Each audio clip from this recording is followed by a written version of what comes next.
I got into Memphis, and some began to say the threat, talk about the threats that were out. What would happen to me from some of our sick white brothers? Well, I don't know what will happen now. We've got some difficult days ahead. But it really doesn't matter with me now, because I've been to the mountaintop. And I don't mind. Like anybody, I would like to live a long life. Longevity has its place.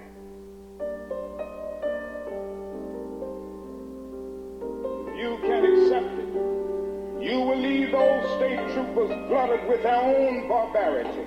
If you can accept it, you will do something that will transform conditions here in Alabama. So I'm not worried this afternoon, however dark it may be, however difficult it may be. I know that it is true, the truth forever on the scaffold, wrong forever on the throne. Yes, sir. That is another part of that great statement. Yet that scaffold sways the future. Behind the dim unknown standeth God within the shadows, keeping watch above his own. William Cullen Bryant is right. Truth crushed the earth will rise again. The Bible is right. You shall reap what you sow. We shall overcome.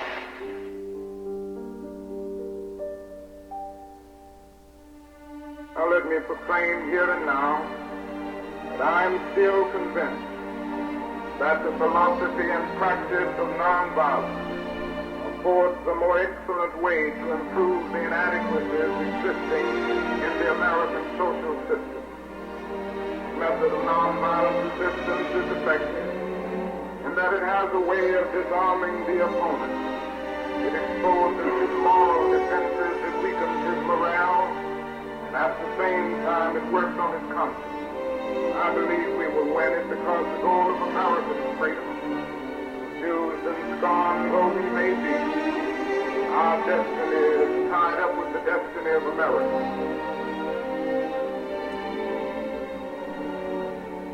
It is time to reorder our national priorities. All those who now speak of goodwill and who praise the work of such groups as the President's Commission now have the gravest responsibility to stand up and act for the social changes that are necessary to conquer racism in America. If we as a society fail, I fear that we will learn very shortly that racism is a sickness unto death.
Martin Luther King, his view of civil disobedience is a very interesting and a very rich and fruitful one, and it draws heavily, and this is addressed in the text, it draws heavily on the writings and philosophy of Gandhi, who of course put the same idea to good effect when he was using civil disobedience against the British.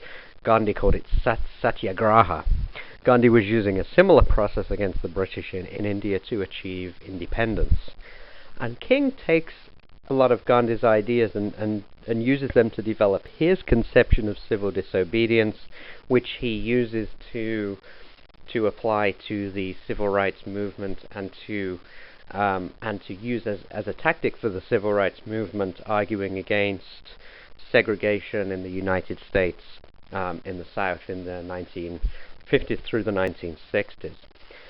For King, what's important is that civil disobedience is seen as a way of creating tension, and he speaks of it as this productive tension in relation to a different sort of tension, which would be a negative tension which only spurred further conflict.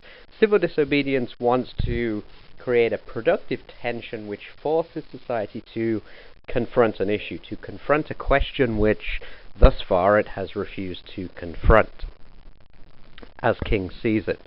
Now he uses, and what's interesting really philosophically here is that he speaks of gadflies. He uses Socrates' idea of civil disobedience as being a way of operating as a gadfly. In other words, as raising issues that are uncomfortable to confront and forcing a society to confront questions and concerns that are uncomfortable for it to raise. Like, in Socrates' case, the gadfly, you just want to swat it away, you just want to get rid of it. You don't want to have to face those questions that are being raised by critical thinking. And in his dialogue with Athenian citizens, Socrates was also forcing them to confront the grounds of their own beliefs and forcing them to think deeply about the beliefs that they held. In a very similar way, King wants civil disobedience to force a society to confront its values and to confront how it fails to live up to its deepest values. That is the case that King sees at stake in the United States in the South in the 1960s. That here's a society that refuses to confront its beliefs and refuses to face the contradiction between what it professes to be, what the United States professes to be the ideals that it professes to embody, and what is actually practiced. So, and he sees the same, his ideas, of course, are a very rich mix of influence of philosophy and theology and Christianity, and radical thinking, and he creates this philosophical belief, this idea that very much supports and nourishes his view of civil disobedience and social action. And it's interesting, like I said, that he appeals to Socrates' idea here of social criticism as being like a gadfly, and in a sense we can see civil disobedience, according to Martin Luther King, as being something that does at the social level what Socrates does at the level of the individual mind, which is force individuals to confront their beliefs, to raise criticisms about them, and to become open about conflicts between what you profess to believe and what you actually do.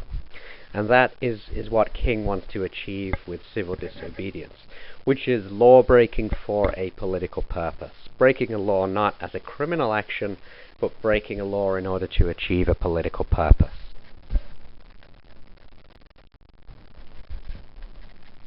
The main distinction in King's letter from Birmingham jail, the most important thing here is that he makes a distinction between just and unjust laws. And he appeals to a tradition, he doesn't explicitly mention it, but the tradition in question is the natural law tradition, which goes back to St. Thomas Aquinas. And other Christian scholars throughout history have drawn upon this tradition. And it's still very, very popular today.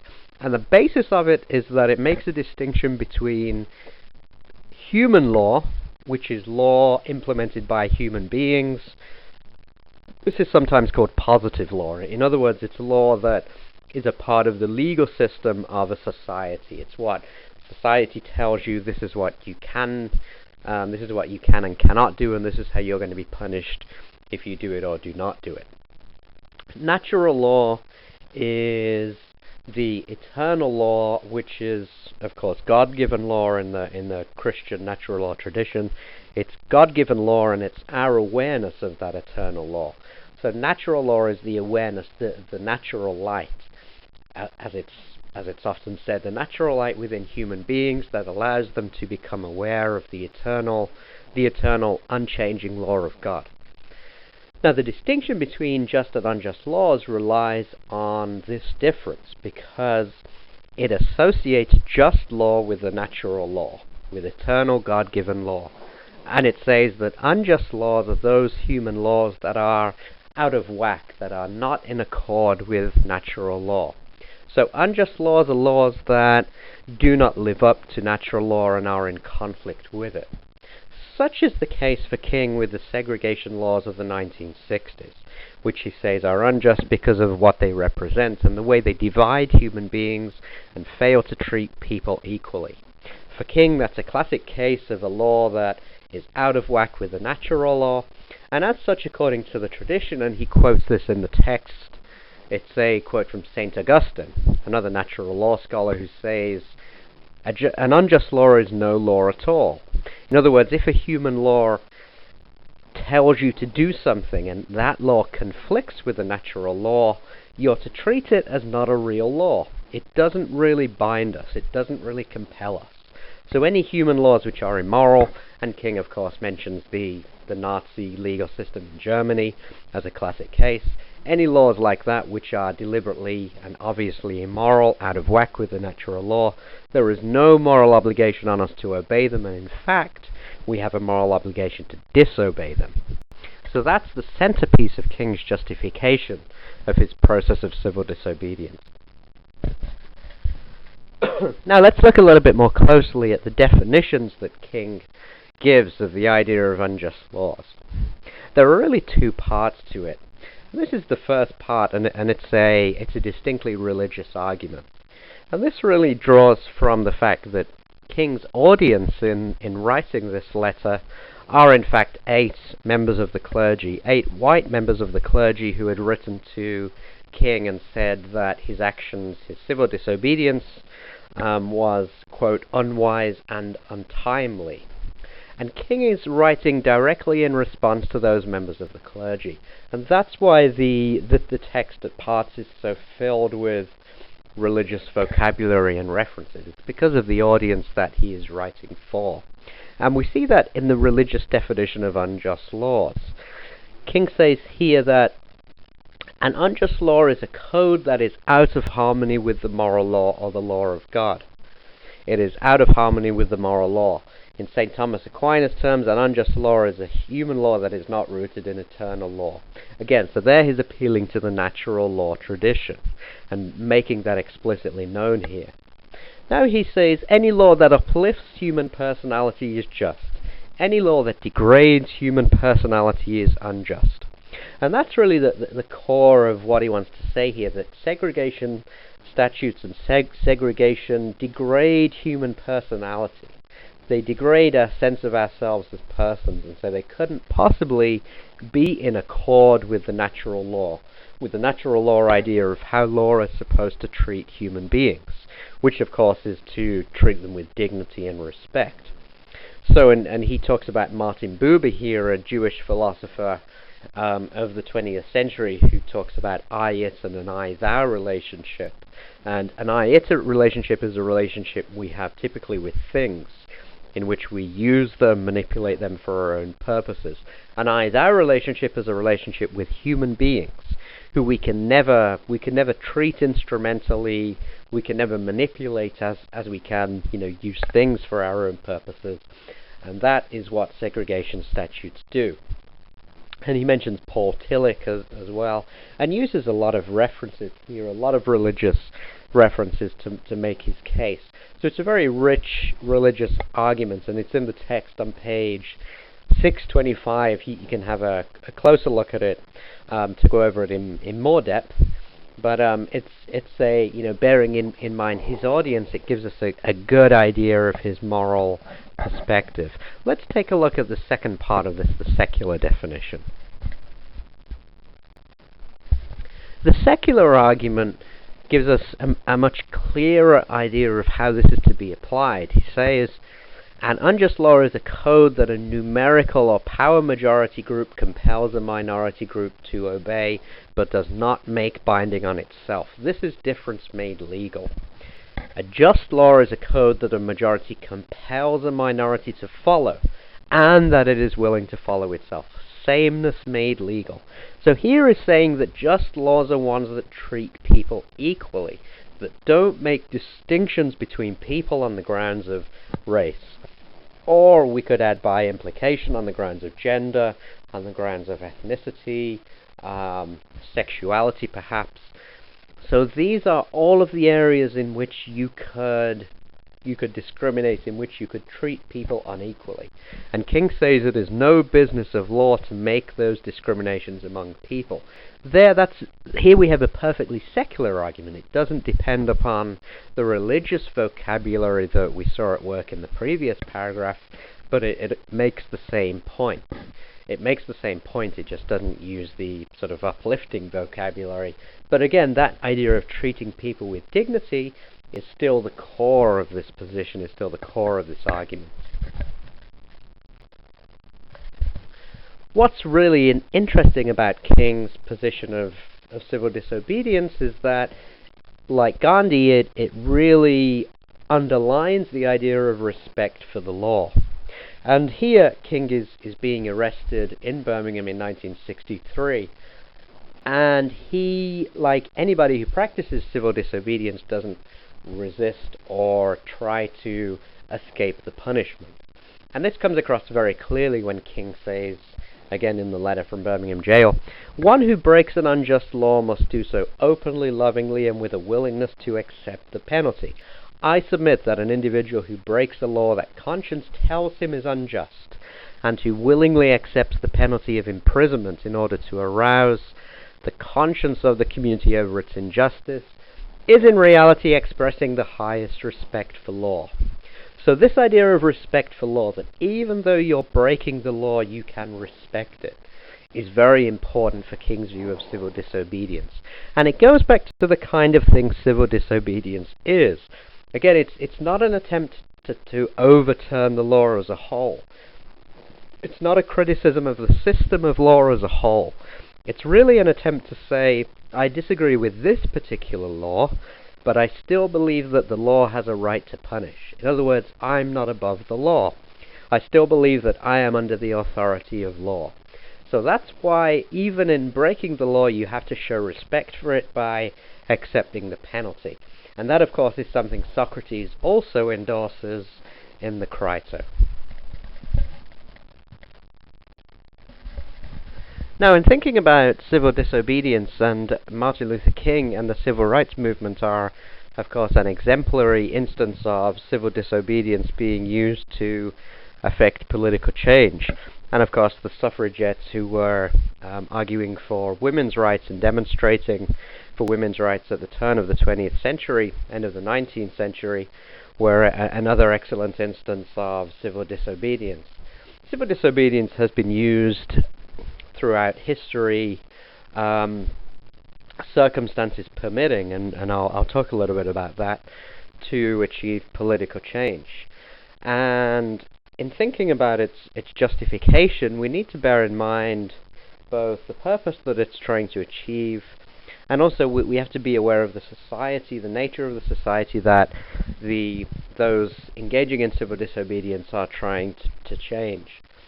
By the purpose, what I mean is that civil disobedience is an action that is directed towards attempting to show that a law is morally and politically wrong, morally and politically questionable.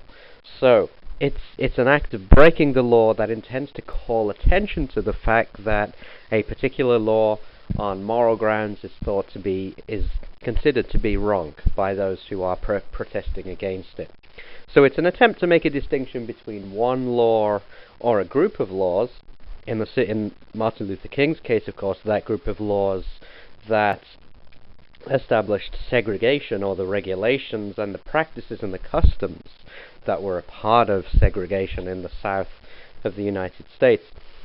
It was an opposition to that whole constellation, that whole series of practices that was the target.